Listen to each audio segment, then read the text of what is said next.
Perlas de la epístola de Pablo a Tito.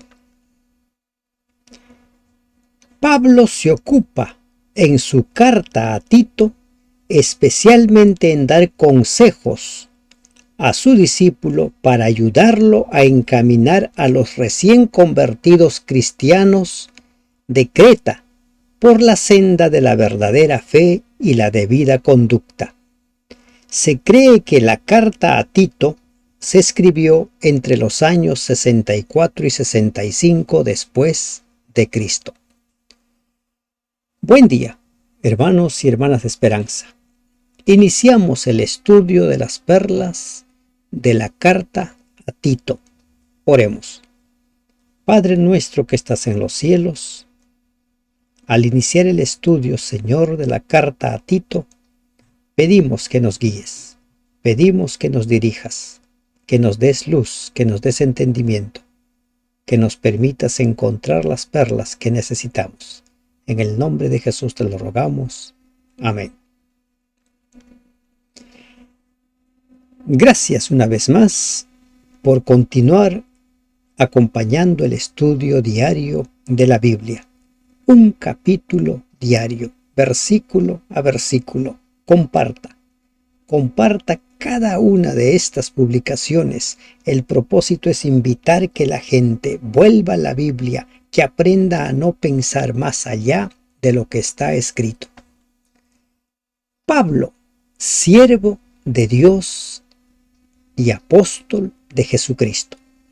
Esa división que hace Pablo entre Dios, el Padre, y Jesucristo se repite a lo largo de toda su carta. En 2 de Corintios menciona a los tres personajes de la deidad. Pablo dice que es un siervo o esclavo. Propiamente dicha, esta palabra debiera traducirse como esclavo. Pablo estaba al servicio de Dios, al servicio de Cristo. Dice apóstol de Jesucristo. Pablo, tanto en su carta a Tito como a Timoteo, pone este encabezado, apóstol de Jesucristo, para dejar en claro que la autoridad con la cual les está dando las instrucciones provienen de Dios. Él es un apóstol, aunque Pablo era esclavo de Dios, que no disponía de propiedades ni de independencia de acción, era embajador del Rey de Reyes, con todo el prestigio y todos los privilegios que acompañaban a este cargo. Conforme a la fe de los escogidos de Dios. Conforme a la fe. ¿Existe alguna diferencia de opinión en cuanto a si esta frase presenta el propósito del apostolado de Pablo o la norma por la cual él fue escogido? ¿Pero qué leemos nosotros? Dice, siervo de Dios, apóstol de Jesucristo, conforme a la fe de los escogidos de Dios, conforme a la fe que deben desarrollar los escogidos de Dios. Y el modelo a tomar en cuenta es la fe de Abraham. Creyó Abraham en Dios y fue declarado justo, conforme a la fe de los escogidos. ¿Y quiénes son los escogidos? Recuerden que la Biblia habla de predestinación, de que todos estamos predestinados para ser salvos. Todos hemos sido elegidos, escogidos para ser salvos. Pero entra en juego el libre albedrío. Cada uno decide si acepta o no acepta la invitación de Dios para ser salvo. Pablo habla claramente acerca de cómo es que Dios se propone salvarnos. Dice en su carta a Timoteo que él no quiere que nadie se pierda. Dice Ezequiel que Dios no quiere que nadie se pierda. Quiere que todos procedan al arrepentimiento. Ezequiel capítulo 18, versículos 23 y 32. Conforme a la fe de los escogidos de Dios y del conocimiento de la verdad que es según la piedad, el conocimiento de la verdad. Todos los movimientos religiosos, todas las iglesias que se precian de ser cristianas, dicen que son la iglesia verdadera. Pero la verdad es una sola. Y Pablo dice: yo soy apóstol de Jesucristo conforme a la fe de los escogidos y del conocimiento de la verdad. Pablo se refiere no solo a una comprensión intelectual, sino a un conocimiento experimental de la verdad evangélica. Sobre este conocimiento se edifica y fortalece la fe. Segunda de Timoteo 2, 4 al 9, Segunda de Timoteo 2, 25, Hebreos 10, 26. El conocimiento de la verdad. ¿Y dónde encontramos la verdad? En la Biblia. Jesús, ante todo, es la verdad, como le dijo a Pilato. Y su verdad está registrada en la Biblia, el Evangelio. ¿Cuál es esa verdad? Por ejemplo, una verdad: que toda la Escritura es inspirado por Dios. Una verdad, como hemos visto en el estudio de ayer y antes de ayer, que la Biblia puede hacernos sabios para la salvación. Otra verdad, que todos somos pecadores por naturaleza y necesitamos de un Salvador. Otra verdad, que solo podemos ser salvos por gracia. Y así podemos ir señalando verdades que la Biblia establece claramente. Otra verdad, que la ley de Dios nos revela el pecado. El pecado es la transgresión de la ley. Si no hay ley, no existe pecado. Verdades, que la ley de Dios refleja el carácter de Dios, es el cimiento del trono de Dios. Hemos de ser juzgados por esa norma de justicia. ¿Se van dando cuenta de las verdades? No interpretadas, sino claramente declaradas. Y el conocimiento de la verdad según la piedad. La verdad que no está acompañada de piedad no sirve. El propósito de la verdad, el propósito de las enseñanzas bíblicas es producir vidas piadosas, no meras vidas llenas de conocimiento teóricas, sino vidas piadosas, según la piedad. Y continúa el apóstol con la introducción: en la esperanza de la vida eterna. Esa es la esperanza de la vida eterna. Y Pablo deja en claro esta verdad. ¿En qué consiste esta esperanza? Esa esperanza se hará realidad cuando Cristo venga por segunda vez, no cuando muere. No que cuando uno muere se va al cielo a gozar de Dios. En la esperanza de la vida eterna, la cual Dios, que no miente, otra gran verdad: Dios no miente. Dios, todo lo que dice es verdad y Él no miente. Y ese forma parte del carácter inmutable de Dios. Él no miente.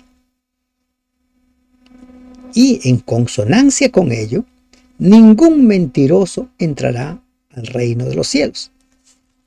Si ustedes ven, por ejemplo, Apocalipsis 21, 8, habla acerca de los mentirosos. Dicen, y todos los mentirosos tendrán su parte en el lago que arde con fuego y azufre.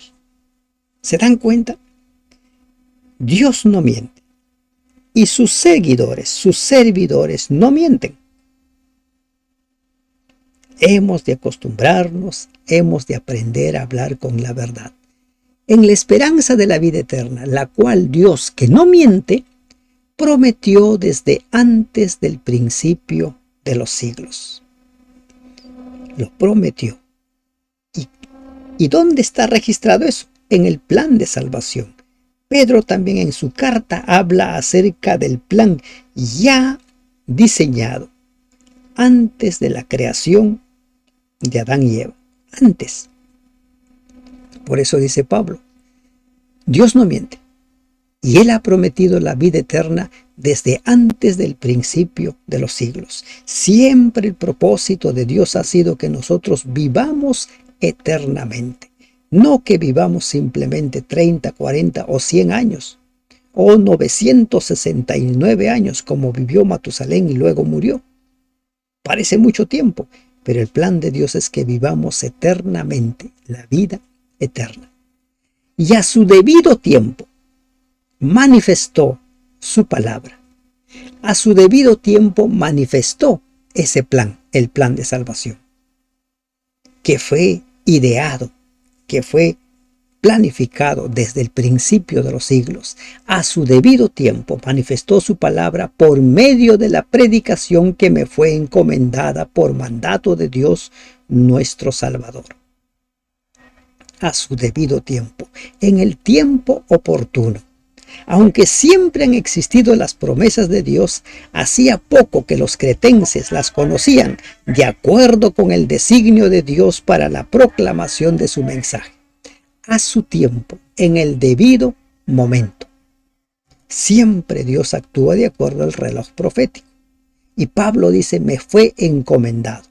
Así como le fue encomendado a los apóstoles, así como Jesús, reuniendo a sus apóstoles, les dijo, toda potestad me es dada en el cielo y en la tierra, por tanto vayan, hagan discípulos. Y a Pablo le encomendó para ir a los gentiles. Y algo más en este versículo 3. Una vez más, Pablo se dirige a Dios como el Salvador. Dios nuestro Salvador. Ese Dios que muchos dicen que era malo, autoritario, sanguinario, el Dios del Antiguo Testamento, Pablo dice no, Él es nuestro Salvador. ¿A quién va dirigido la carta? A Tito. A Tito, verdadero hijo en la común fe. La misma fe que tenía Pablo tenía Tito. La misma fe que tenía Tito tenía Timoteo. La misma fe. La iglesia de Dios tiene una sola fe. Hay una fe en común. Tito no es mencionado en el libro de los Hechos. Unas pocas informaciones referentes a él se pueden reunir de referencias aisladas en las cartas paulinas. ¿Qué sabemos? Que era un cristiano de origen gentil, Gálatas 2:3. Quizá converso de Pablo, Tito 1:4, se menciona por primera vez cuando acompañó a Pablo de Antioquía a Jerusalén con motivo del concilio celebrado en esa ciudad, Gálatas 2:1-3. En el marco histórico y el tema abordaremos un poco más en relación a Tito. ¿Quién era Tito? ¿Qué se sabe de Tito? Tito, verdadero hijo en la común fe. Verdadero hijo. Sin doblez, sin engaño. Pablo usa estas mismas palabras para dirigirse a Timoteo. Personas claras, transparentes. Personas en quienes se podía confiar. Y a eso estamos llamados nosotros. Tenemos que dejar de justificar nuestras debilidades, nuestras flaquezas y convertirnos en verdaderos hijos en la común fe, la misma fe. Hay una sola fe. El cristianismo unifica a los hombres sin tener en cuenta raza, color, posición social o sexo. Todos son uno en Jesucristo, una misma fe. Gracia, misericordia y paz de Dios nuestro Padre y del Señor Jesucristo, nuestro Salvador. Gracias. Este es un saludo realmente maravilloso. Debiéramos acostumbrarnos nosotros a saludar de esta manera. Gracia, misericordia y paz. Salvación, compasión, tranquilidad. Que Dios te dé todo eso, cada día, en cada momento. ¿Y de dónde viene ello? Viene de Dios. De los versículos 5 hasta el capítulo 3, versículo 3, Pablo va a dar instrucciones a Tito. Como hemos mencionado, el propósito de esta carta es instruir a Tito para dirigir la iglesia que está en Creta. Y era una iglesia muy particular. Tito tenía que producir un reavivamiento y una reforma. En la primera parte, los versículos 5 al 12, habla acerca de la ordenación de los ancianos o los obispos, tal como le mencionó a Timoteo. Por esta causa te dejé en Creta. Dice, para que corrigieses lo deficiente. Pablo le da una misión a Tito. ¿Y qué debía hacer en la iglesia de Creta? Debía corregir lo deficiente. Tito debía completar la obra de organizar la iglesia cretense. Los cretenses podrían haber pensado que no se necesitaba una organización adicional después de la partida de Pablo, y por esto quizá Tito se vio en la necesidad de esta autorización especial para poder perfeccionar una organización deficiente. Toda organización nueva requiere tiempo y atención para que sea eficaz, y cada buen dirigente sabe que los planes nuevos deben desarrollarse gradualmente y con tacto. Corrige lo deficiente, corrige lo que está mal, completa lo que falta. Es decir, las cosas aún estaban por hacer, no estaban completas. Y establecieses ancianos en cada ciudad, así como yo te mandé. Corregir lo deficiente, establecer ancianos en las diversas iglesias de esa región. Pablo no estaba dando la autoridad a Tito solo para dirigir a una iglesia, sino a toda esa región. Establecer ancianos. Dice, como yo te mandé. Y ahora empieza a dar las características, el perfil de la persona que debía ocupar ese cargo. ¿Cuál era el perfil? El que fuera irreprensible. Una persona que no tenga mancha. Una persona que no tenga cosas a medias, que no sea mentiroso. Dios no miente, sus servidores no mientan. Que sea irreprensible. Marido de una sola mujer. No debía practicar la poligamia. Y que tenga hijos creyentes, que no estén acusados de disolución ni de rebeldía. Es decir, hijos que sean cristianos creyentes y que con su comportamiento demuestren su lealtad a los principios cristianos. Cuando hablamos aquí de hijos creyentes, estamos hablando de que el padre debe imponer su religión a su hijo. Recuerden que el servicio a Dios es por amor. Nosotros debemos evangelizar también dentro de casa. Cuando toco este tema, siempre me viene a la mente el caso de Elí. Los hijos de Elí eran sacerdotes, pero estos hijos estaban haciendo mal, y Elí pasó por alto todo el accionar indebido, el accionar pecaminoso de sus hijos. Y aquí Pablo le dice que tenga hijos creyentes que no estén acusados de disolución ni de rebeldía. Que no hagan lo que les parezca. Que no actúen bajo capricho. ¿Se dan cuenta? Versículo 6. Porque es necesario que el obispo sea irreprensible. El anciano debe ser irreprensible. Nadie debe tener quejas de él. Algunos pueden tener quejas por su forma de hacer las cosas, pero no por ser una persona dañina, destructiva, no por ser una persona que agreda en palabras o peor aún físicamente. Una persona irreprensible.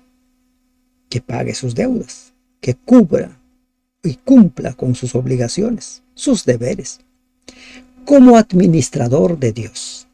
Interesante aquí. Dice que sea irreprensible como administrador de Dios. Una persona que sepa planificar, una persona que sepa tener las cuentas claras, una persona que sepa conducir a la iglesia a la meta, al encuentro con Cristo. No soberbio, no arrogante, no iracundo, no una persona que se enoja por cualquier cosa. Se enoja por cualquier cosa, se enoja. Hasta la gente ya le da miedo hablar con esa persona o decirle algo porque se enoja. Inmediatamente se enoja. Cualquier organización, ya sea secular o eclesiástica, en cualquiera, hay momentos cuando hay discrepancias de ideas y se producen incomprensiones. La eficacia de una iglesia que sufre la tensión de opiniones divergentes depende de la influencia estabilizadora de un dirigente equilibrado, cuya autodisciplina inspire paciencia y espíritu de comprensión. Imagínense un anciano dirigiendo una junta de iglesia iracundo. Terrible, ¿verdad? Terrible. ¿En qué quedaría esa reunión? No dado al vino. Ya hemos hablado al respecto cuando hemos tratado la carta a Tito.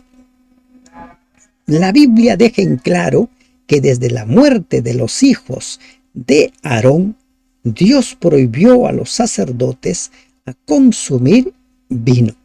Y Pedro en su primera carta dice que nosotros somos un reino de sacerdotes. Y el libro de Proverbios habla mucho acerca de las consecuencias del licor no dado al vino. Algunos, mencionando algunos pasajes que Pablo mismo refiere, por ejemplo, en relación a los diáconos, no dado a mucho vino, o el milagro de Jesús en la o en la conversión del agua en vino. Hay cosas que no podemos responder, pero una cosa sí sabemos: Dios no tienta. Y si beber, si emborracharse es pecado, como dice el libro de Proverbios, Dios no pudo haber tentado a la gente. Hay cosas que son claras. No pendenciero. Una persona que está buscando conflictos. Otras versiones lo traducen como codicioso de ganancias deshonestas. No pendenciero. No codicioso de ganancias deshonestas. ¿Quién es un pendenciero? Un pleitista, ¿verdad? ¿Quién es un pendenciero? Uno que siempre está buscando pelea. Y eso no puede ser un anciano. No codicioso de ganancias deshonestas. Debe ganarse la vida, debe ganarse el sustento, pero con su trabajo, no deshonestamente.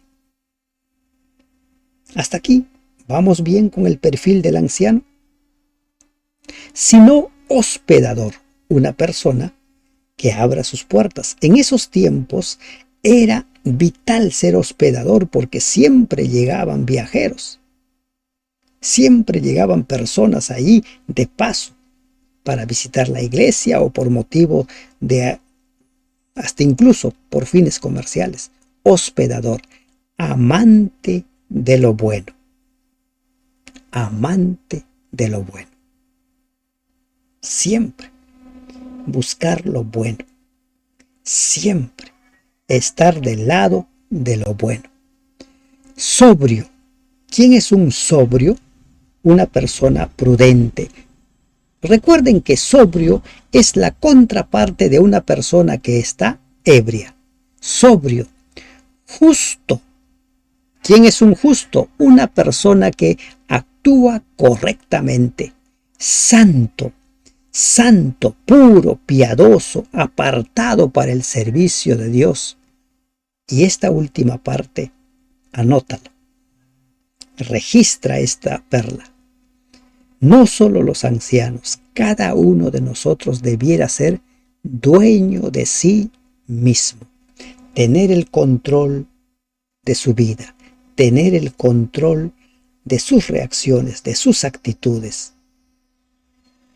Un remate o coronamiento adecuado para las cualidades positivas del obispo. Como una buena cualidad se puede viciar yendo a los extremos. El dominio propio en todo es un requisito para la exitosa conducción de la iglesia. Dueño de sí mismo, firme, dominio propio. Todo es lícito, pero no todo conviene. ¿De acuerdo? Todo es lícito, pero no todo conviene. Continúa el perfil del diácono o del anciano, del obispo. Retenedor de la palabra fiel tal como ha sido enseñada, sin aumentar ni quitar, sin interpretaciones particulares, sin interpretaciones privadas, sino retenedor de la palabra fiel, tal como le fue enseñado. Pablo escribió en su primera carta a Corintios 4:6, aprendamos a no pensar más allá de lo que está escrito. ¿Y para qué debemos retener la palabra fiel como se nos ha enseñado? Para que también pueda exhortar con sana enseñanza y convencer a los que contradicen. ¿Cómo puedes convencer a los que contradicen si tú te pones a interpretar la palabra? Si tú te pones a darle un sentido que te place. La obra del Espíritu Santo sobre la capacidad natural induce a un ministro a procurar progresar en toda forma posible.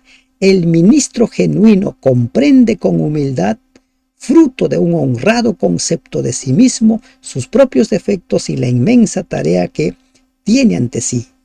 Un hombre tal no queda abrumado, sino que es motivado por las posibilidades que enfrente y procura con oración y diligencia desarrollar los talentos que Dios le ha dado, para que también pueda exhortar con la sana enseñanza, con la palabra revelada, tal cual es el mensaje, tal cual es el evangelio, sin interpretaciones. Entonces puede convencer quizás a los que contradicen, hacer que se den cuenta a los que están allí contradiciendo.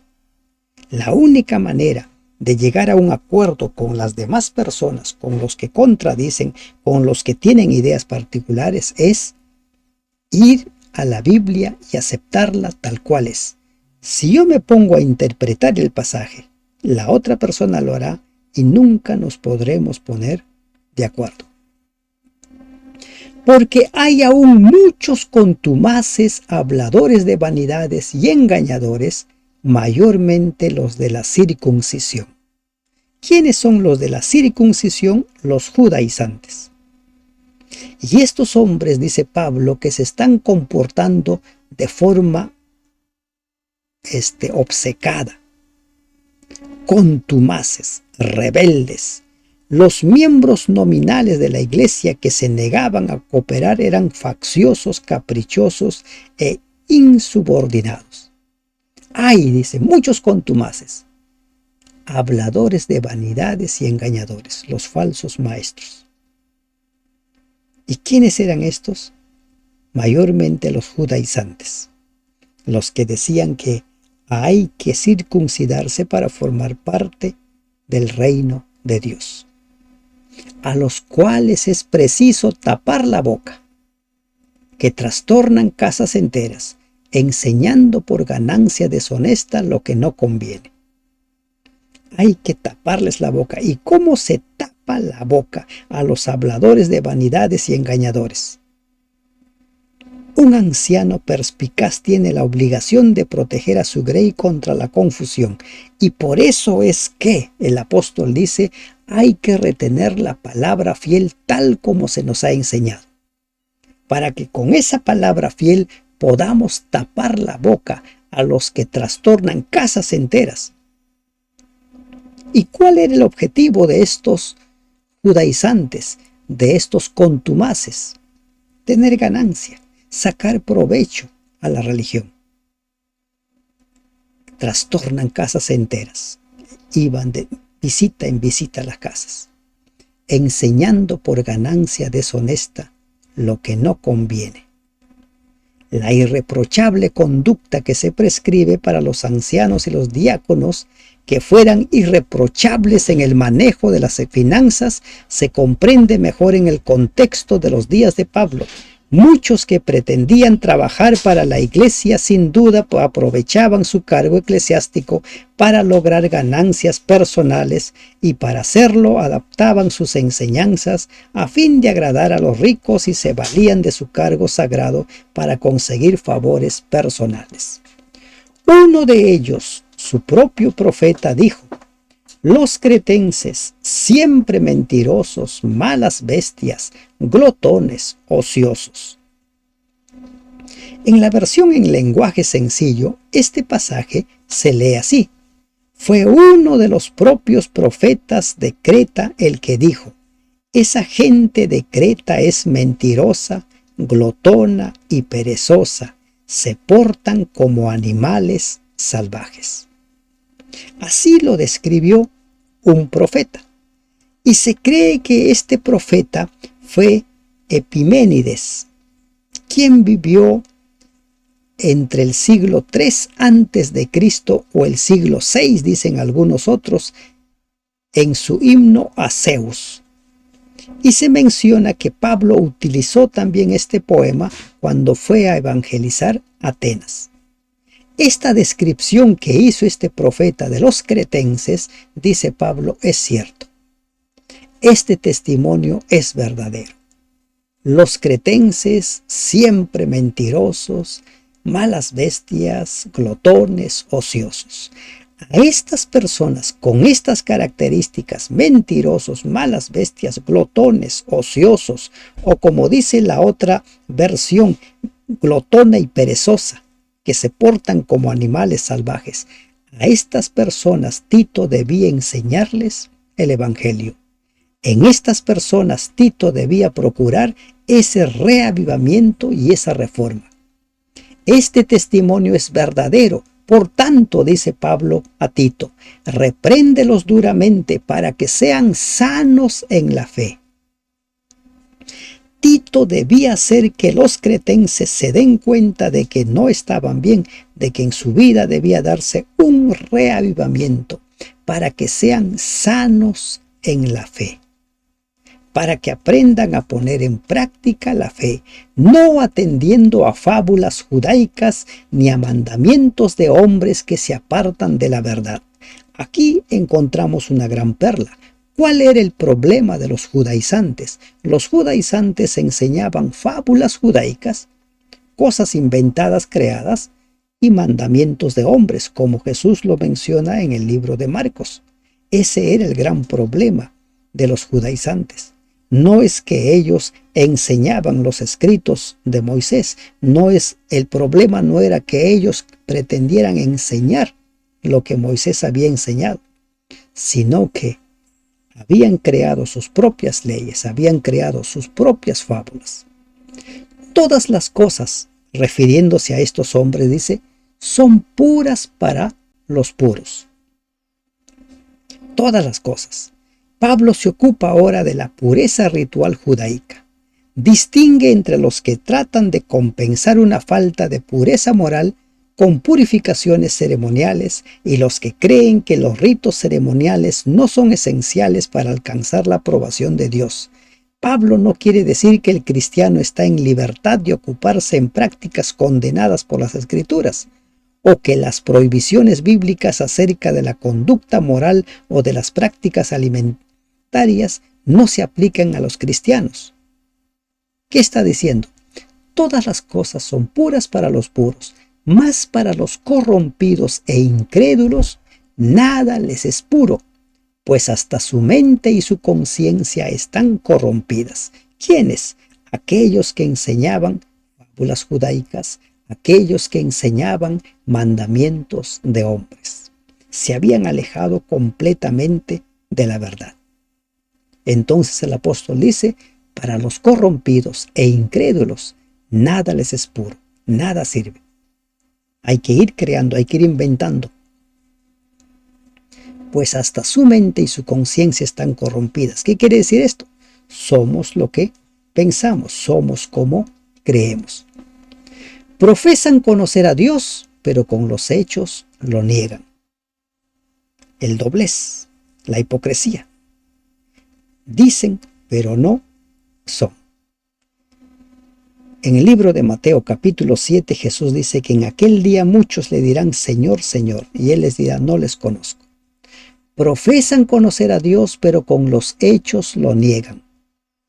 Sus dichos son desdichos por sus hechos.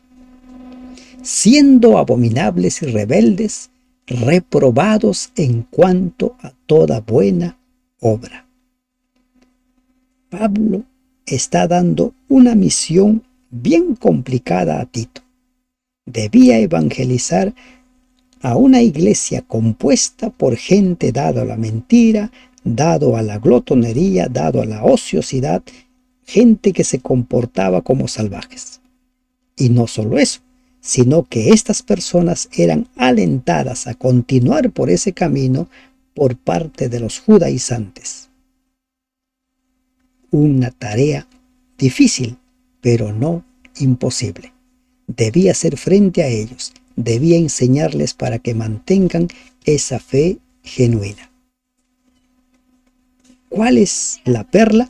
La gran perla que encontramos aquí es que una de ellas, hay un perfil para el cristiano y ese perfil debiéramos hacer la nuestra. Que Dios te bendiga. Amén.